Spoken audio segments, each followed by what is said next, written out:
ఆ అంగవైకల్యాన్ని జయించి ఆ అమ్మాయిని నేను ఏమాత్రం తానుగా చూడట్లేదు. మనం అందరం అమ్మాయి చూసి నేర్చుకోవాల్సింది ఏంటంటే, ఏది మనకు అడగాలి.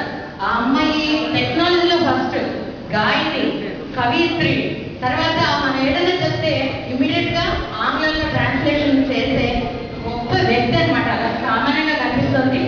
ఆ అమ్మాయి శ్రీవారు కూడా టెక్నాలజీలో MBA సెకండ్ ఇయర్ ఏదో చేస్తున్నారంట, PhD. ఈ అమ్మాయి MPhil PhD చేస్తున్నాం కదా, PhD చేస్తాం.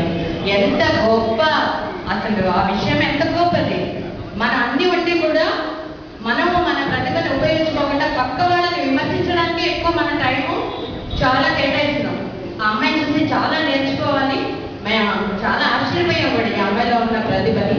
మరి ఆ అమ్మాయిని పెన్నా రచయితల సంఘం తరఫున మనం సత్కరించుకోవడం మా అదృష్టంగా భావిస్తూ, ఆ అమ్మాయి ఇక్కడికి వచ్చినందుకు ఆ అమ్మాయిని తీసుకొచ్చిన హస్బెండ్